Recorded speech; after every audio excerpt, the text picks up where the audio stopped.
사랑이라는 가장 오래된 예술. 사랑은 누구에게나 익숙한 말입니다. 우리는 사랑을 노래로 듣고 드라마로 보고 한평생 사랑을 갈망하며 살아갑니다. 그러나 정작 우리는 사랑을 얼마나 알고 있을까요? 사랑이란 단지 느끼는 것일까요? 아니면 배워야 하는 것일까요? 20세기의 위대한 사상가 에리히 프롬은 말했습니다. 사랑은 감정이 아니라 예술이다. 예술은 배우고 익히고 매일 연습해야만 진정한 경지에 오를 수 있습니다. 그가 사랑의 기술에서 밝혔던 이 한마디는 사랑에 대한 우리의 안일한 생각을 뒤흔들어 놓기에 충분했습니다. 프롬은 사랑을 인간 존재의 핵심으로 보았습니다.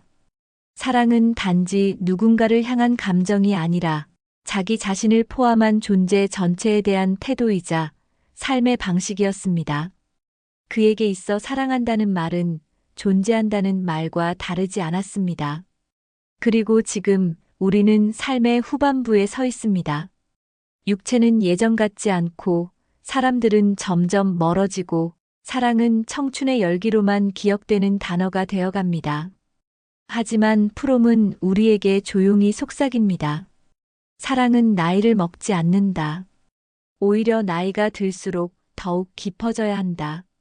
이제 우리는 프롬과 함께 사랑을 다시 배워야 합니다. 그리고 그 배움은 결국 나 자신과의 화해로 이어집니다. 노년기의 사랑은 젊은 날의 열정이 아니라 잃은 것을 안고도 여전히 손 내밀 수 있는 용기입니다. 이 영상은 사랑이라는 오래된 주제를 프롬의 철학과 함께 다시 음미하는 시간입니다. 사랑을 알고 싶으신가요? 그렇다면 먼저 존재하는 법부터 시작해야 합니다. 1장 사랑은 기술이다. 배움의 여정. 사랑은 감정이 아니다.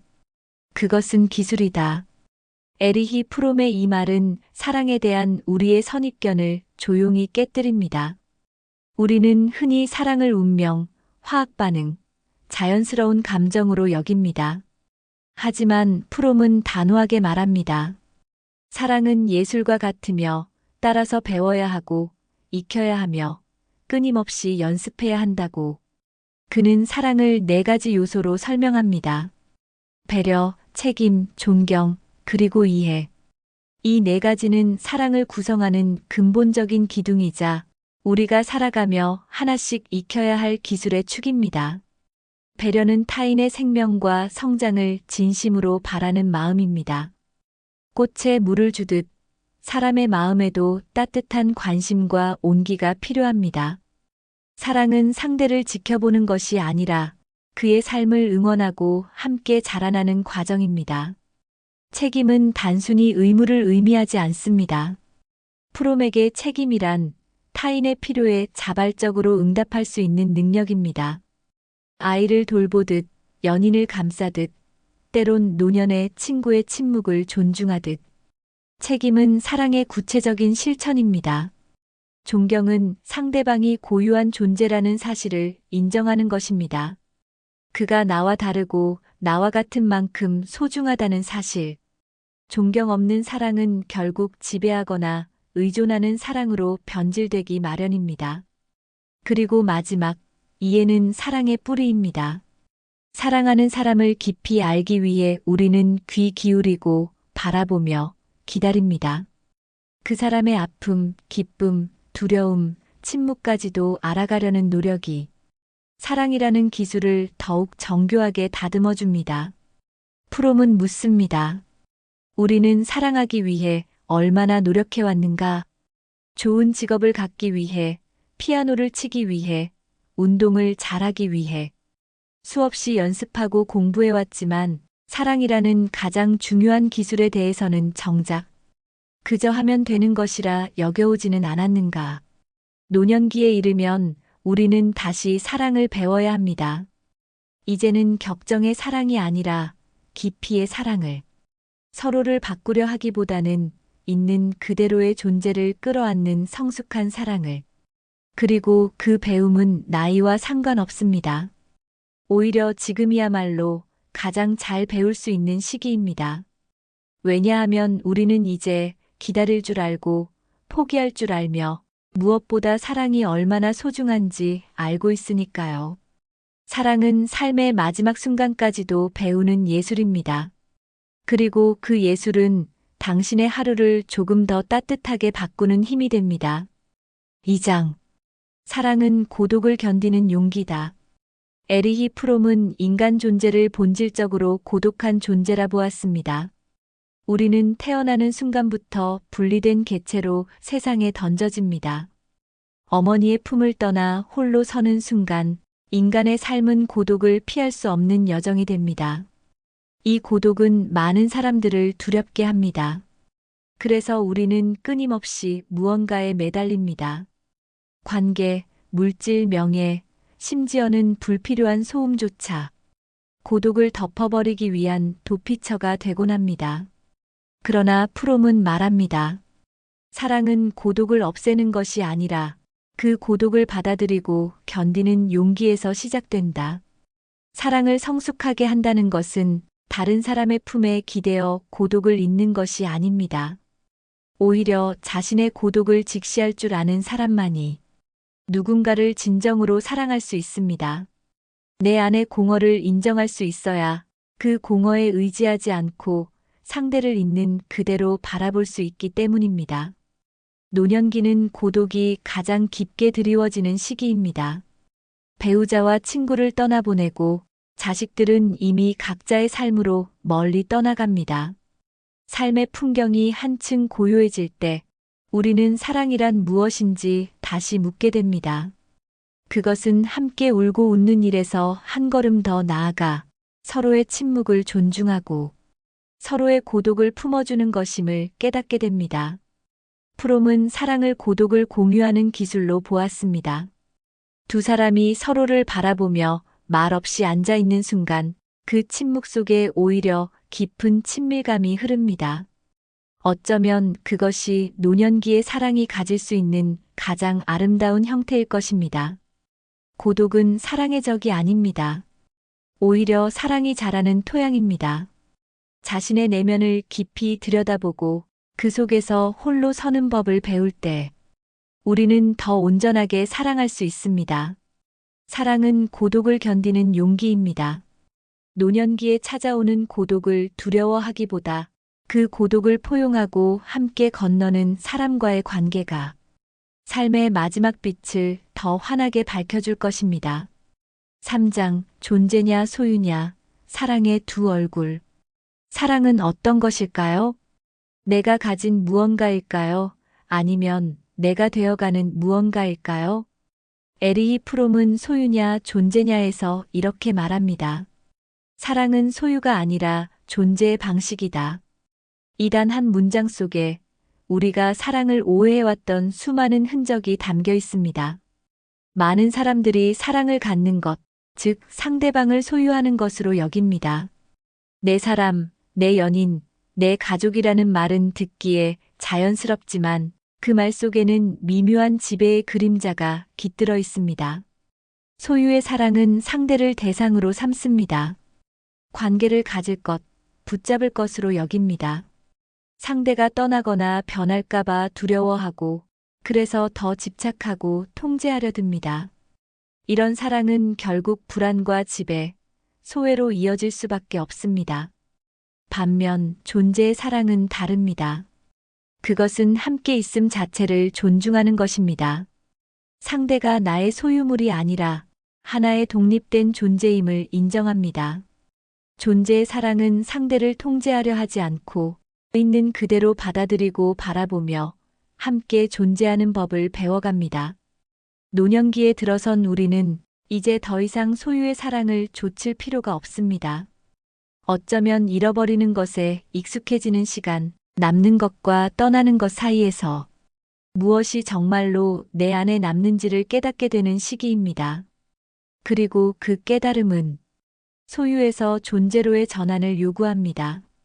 젊은 날엔 상대의 사랑을 가져야 안심이 되었지만 이제는 그냥 함께 있는 것만으로도 충분함을 알게 됩니다. 소유의 사랑은 불안을 낳고 존재의 사랑은 평화를 줍니다. 소유의 사랑은 끝없이 채우려 하고 존재의 사랑은 있는 그대로 충만합니다.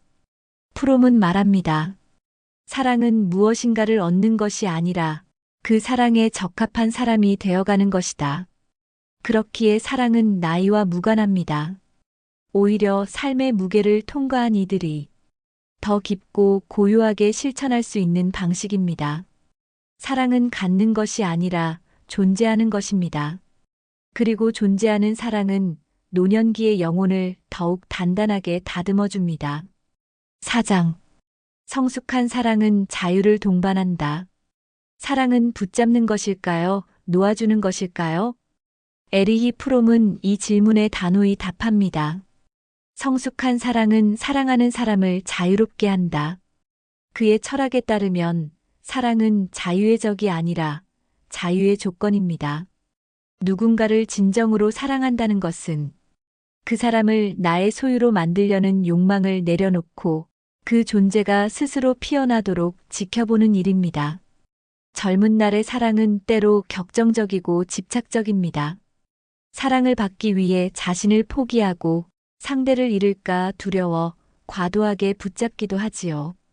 하지만 그런 사랑은 결국 상대의 자유뿐 아니라 나의 자유마저 앗아갑니다. 프롬은 말합니다. 사랑이란 두 객체가 각자의 독립성을 유지하면서도 서로를 깊이 받아들이는 관계다. 서로가 서로의 전부가 되려는 것이 아니라 자기 자신으로 충분한 두 존재가 만나 함께 걸어가는 여정이 바로 성숙한 사랑입니다.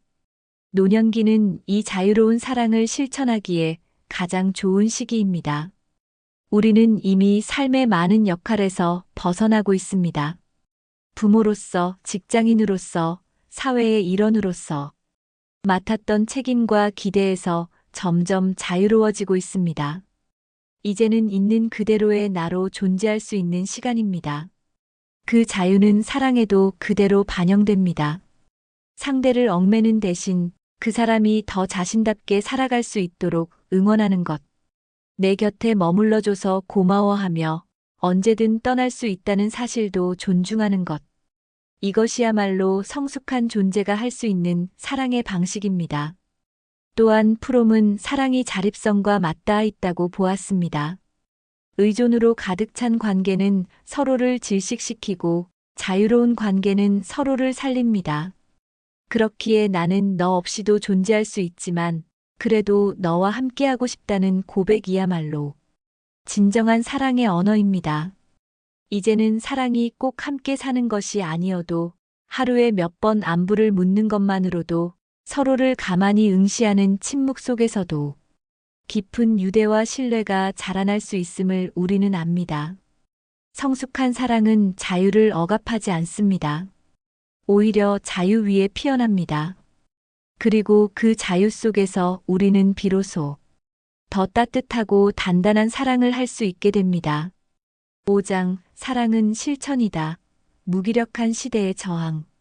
사랑은 말이 아니라 행동입니다. 에리히 프롬은 사랑의 기술에서 분명히 말합니다. 사랑은 감정이 아니라 능동적인 활동이며 실천이다. 즉, 사랑은 단순히 좋아한다, 그립다는 감정에 머무르지 않습니다. 그것은 행동으로 드러나고 선택으로 이어지며 삶의 방식으로 실현되어야 할 힘입니다. 하지만 오늘날 우리는 사랑을 말로는 넘치게 표현하면서도 정작 실천은 뒤로 미루는 시대를 살아가고 있습니다. 관계는 손쉽게 끊기고 진심보다는 효율과 편리함이 우선되는 풍경 속에서 사랑은 점점 추상적인 감정으로 퇴색되어 가고 있습니다. 프롬은 이를 깊이 우려했습니다. 그는 사랑이야말로 이기심과 무관심, 고립과 소외의 문화를 거스르는 저항이라고 보았습니다. 즉, 진정한 사랑은 시대의 흐름에 편승하지 않고 끊임없이 타인과 연결되려는 의지이자 실천이라는 것입니다. 노년기에 우리는 이러한 사랑의 실천을 가장 잘 이해하고 있습니다. 왜냐하면 우리는 삶의 수많은 작별과 재회를 겪으며 사랑이 말이 아니라 행동임을, 그 행동이 쌓여 신뢰와 존중이 되었음을 몸으로 익혀온 세대이기 때문입니다. 가만히 떠오르는 사람이 있다면 오늘 먼저 안부를 물어보는 것, 길에서 마주친 이에게 미소를 건네는 것, 조금 불편해도 함께 걸어주는 것, 이 모든 것이 사랑의 실천이며 그 자체로 이 시대의 무기력함을 이겨내는 조용한 저항입니다. 프롬은 또 하나의 중요한 통찰을 전합니다. 사랑은 타인의 변화가 아닌 나 자신의 변화를 수반해야 한다는 것. 우리는 종종 상대가 변하면 사랑하겠다고 말하지만 프롬은 사랑하기에 내가 먼저 바뀌어야 한다고 말합니다. 그 변화는 곧 내가 어떤 존재가 되어가고 있는가에 대한 물음이기도 합니다. 노년기의 사랑은 거창하지 않아도 됩니다. 젊은 날처럼 열정적이지 않아도 괜찮습니다. 오히려 소소하고 반복적인 일상 속에서 조용히 실천되는 사랑이야말로 삶의 끝자락에서 가장 빛나는 것이 될 수 있습니다. 사랑은 실천입니다. 그것은 나이 들어도 계속 배워야 할 유일한 기술이며 세상에 등을 돌리지 않겠다는 작은 선언이기도 합니다. 6장. 노년기 존재를 선택할 시간. 에리히 프롬은 삶을 살아가는 방식에는 두 가지가 있다고 말합니다. 소유, 해빙의 방식과 존재, 비잉의 방식. 그는 인류가 점점 더 소유하는 삶에 집착하게 되었고 그 결과 불안과 고립, 허무함에 빠지게 되었다고 경고했습니다. 우리는 얼마나 많이 가졌는가를 기준으로 자신을 평가합니다. 얼마나 벌었는가, 무엇을 소유했는가, 누구와 연결되어 있고 어떤 지위를 가졌는가. 그러나 이러한 삶의 척도는 시간이 지날수록 무너질 수밖에 없는 허상에 불과합니다. 프롬은 소유 중심의 삶에서 벗어나 존재 중심의 삶으로 나아가야 한다고 말합니다. 존재한다는 것은 끊임없이 성찰하고 경험하며 변화하는 것입니다. 그것은 눈에 보이는 무엇을 가지는 것이 아니라 내면을 풍요롭게 가꾸는 일입니다. 노년기는 바로 이 존재의 삶에 도달할 수 있는 가장 깊은 시간입니다. 많은 것을 소유했던 손이 비워지고 많은 사람을 품었던 가슴이 고요해질 때 우리는 비로소 나는 누구인가라는 물음 앞에 서게 됩니다. 더 이상 사회의 역할이나 타인의 시선으로 나를 정의할 수 없습니다. 이제는 외적인 소유보다 내적인 진실이 중요해지는 시기입니다. 삶의 속도가 아닌 깊이, 외적인 성취보다 존재의 온도를 선택해야 할 때입니다. 프롬은 말합니다. 존재의 삶은 사랑, 기쁨, 창조, 성장 속에 있다. 이 네 가지는 노년기의 삶을 다시 살아있게 만드는 힘입니다. 어제보다 오늘 더 사랑하고 작은 것에 기뻐하며 무언가를 창조하고 배우고 조금 더 성숙해지는 하루하루를 통해 우리는 여전히 살아있다는 것을 느낍니다. 존재의 삶은 비워내는 삶입니다. 그러나 그 비움은 상실이 아니라 더 깊은 의미를 받아들일 수 있는 준비입니다. 가볍고 단단하게 속세의 짐을 내려놓고 나 자신과 나를 둘러싼 세계와 진정한 대화를 나누는 것. 그것이 프롬이 말한 존재의 철학이며 노년기야말로 그 철학을 실천할 수 있는 가장 진실한 시기입니다. 당신은 이제 무엇을 가졌는가가 아니라 어떻게 살아왔는가라는 질문 앞에 서 있습니다. 그리고 그 대답은 조용하지만 분명한 당신의 존재 그 자체일 것입니다. 에필로그, 사랑하는 존재로 산다는 것. 우리는 종종 묻습니다. 사랑은 정말 배울 수 있는 것인가? 에리히 프롬은 대답합니다. 사랑은 가장 오래된 예술이며 가장 어렵고도 가장 값진 기술이다. 사랑은 단지 두근거리는 감정이 아니라 살아가는 태도이고 존재의 방식이며 무너지는 시대 속에서 유일하게 인간을 인간답게 만드는 힘입니다. 그리고 그 사랑은 지금 이 순간 노년의 고요한 강을 건너는 당신에게 가장 깊고 정제된 모습으로 피어날 수 있습니다. 고독을 견디는 용기, 자유를 허락하는 존중, 소유가 아닌 존재로 살아가는 지혜, 그리고 무기력한 시대를 견디게 해주는 실천의 사랑. 프롬이 전한 이 네 가지 가르침은 삶의 마지막 페이지를 채워나가는 이들에게 가장 따뜻하고도 단단한 등불이 될 것입니다. 지금 당신이 조용히 앉아 이 영상을 바라보고 있다면 당신은 이미 사랑의 기술을 익혀가고 있는 중입니다. 그리고 그 여정은 결국 나 자신과 화해하고 삶 전체를 하나의 사랑으로 완성하는 일입니다. 쿨라이프 TV는 이 길 위에 서 있는 당신과 함께 오늘도 한 걸음 더 사랑의 방향으로 나아가고자 합니다. 구독과 좋아요, 그리고 사랑하는 지인에게 공유는 사랑과 존재의 표현입니다. 감사합니다.